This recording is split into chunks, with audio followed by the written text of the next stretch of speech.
These are our panelists. Before we get started, I would just like to speak very briefly about upcoming events that the F-Word is having.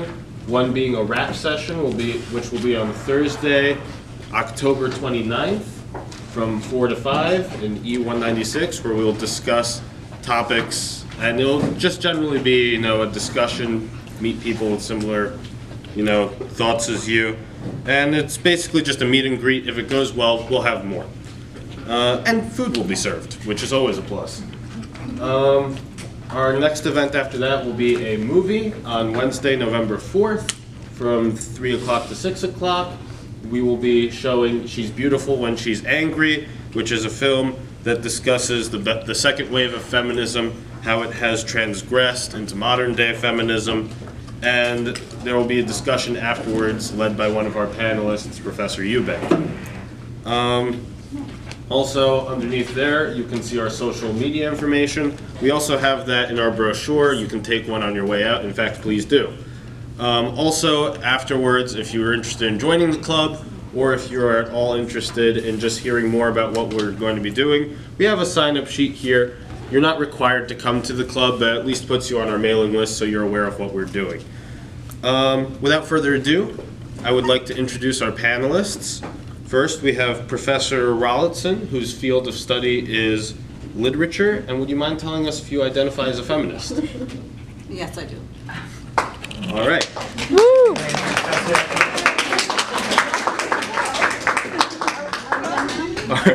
Our next panelist is Professor Eubank, whose field of study is women's studies and history. And do you identify as a feminist? Absolutely.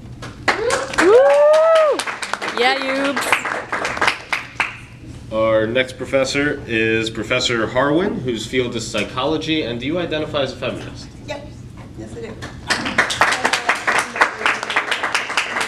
Our next professor is Professor DeMarco, whose field of study is philosophy. And do you identify as a feminist? Yes. And finally, our next panelist is Professor Leiden, whose field of study is philosophy and religion. And do you identify as a feminist? Now we're going to move on to the questions. I'd like to start by asking our panelists one by one to answer, what is feminism? Is it as simple as the issues of gender equality? Are there different types of feminism, and how can one be considered a feminist? If we can start with Professor Rolliston.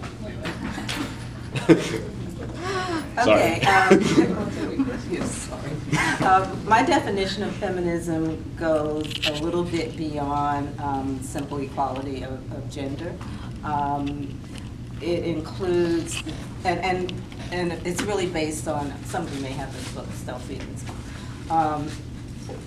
It really includes, rather than just equality, equal worth. Because when we talk about equality, then we sort of dismiss things like the experiences that women have versus the experiences that men have. But it also deals with this idea of social institutions and how gender crosses different hierarchies of social institutions. And so it would be inclusive of all those things. We want to make certain that we value the differences between men and women. And so obviously men can't bear children, at least to my knowledge they can't. Not yet. Well, probably somebody's working on it somewhere. But you value the traditional roles that women have, and women being able to bear children is one of them. In some societies, less in our society today, but I think women still value child rearing. It's perceived to be a woman's responsibility primarily. And so those are not things that we can dismiss easily, and I think that for me, when I talk about feminism, it's not necessarily devaluing the things that traditionally have been women's roles, but recognizing that there are differences between males and females, but that we have equal worth and equal status in terms of whatever we desire to achieve. So, and also there's this idea that feminism is not, and I'm sure we'll talk about this, we're in the third wave, the recognition that the feminism to individuals, they're different, I don't want to say segments, but they're, it's not homogeneous, or that it's heterogeneous in the sense that there are various, there are Black feminists, there are Asian feminists, eco-feminists, and so forth and so on. And so we need to recognize that within this whole idea of feminism or concept, and however we use it, that we're recognizing the differences among women or those who call themselves feminists. Thus, we have a male feminist here. If we could move on to Professor Eubank.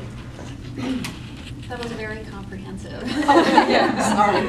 No, it's great. It's less work for me to do.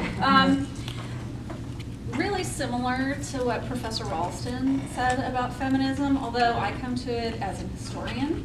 And so for me, it's really important to recognize that human societies have historically tended to subordinate women, and it is reflected in their institutions. And so to acknowledge that and to understand that, and it's my definition also is very influenced by Estelle Friedman, that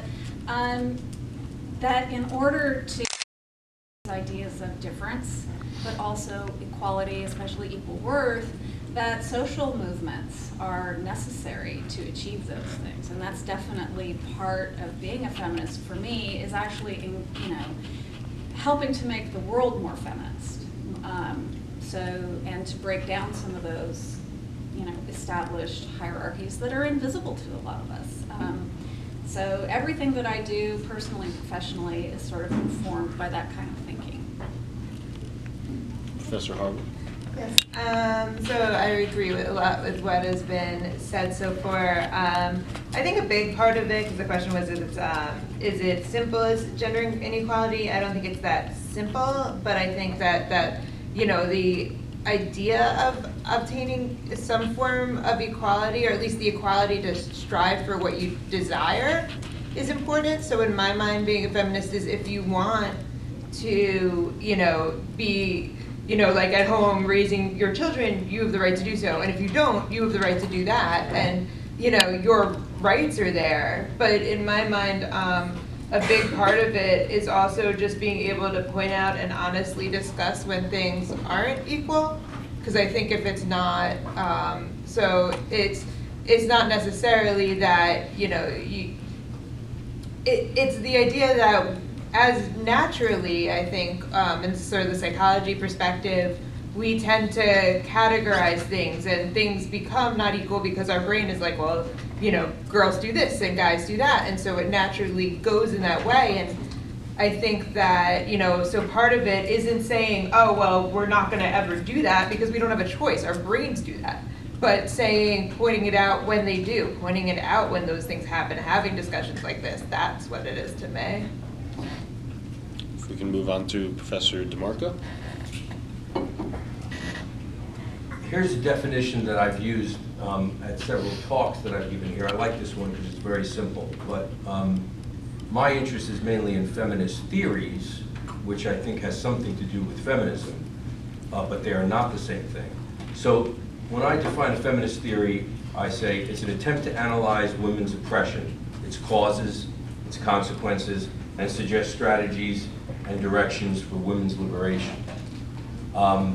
So in my view, equality is not the most important thing to address, and even equal worth isn't the primary thing to address, although they need to be addressed. I think feminism needs to be concerned with liberation of women. Liberation from a patriarchy, liberation from a male-dominated society in which women have been subordinated.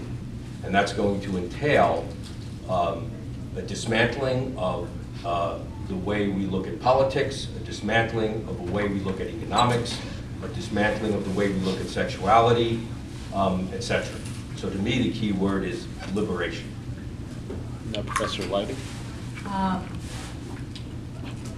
The main thing that I think about that I maybe could add to what's been said so far is that for me, being a feminist means being extremely aware of one's perspective and the fact that everything that is done comes from a particular perspective.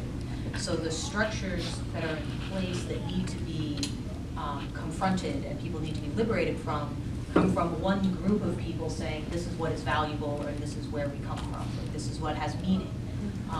I came to feminism from the context of Catholic theology, where one set of interpretations have been set up as the only way to understand what God is like and what church is like. And so the biggest impact of feminism is to say there's a lot more perspectives out there, and that if you only have one perspective, you only have a tiny sliver of what the meaning is. Now we can move on to our second question, which is, how does gender affect your field?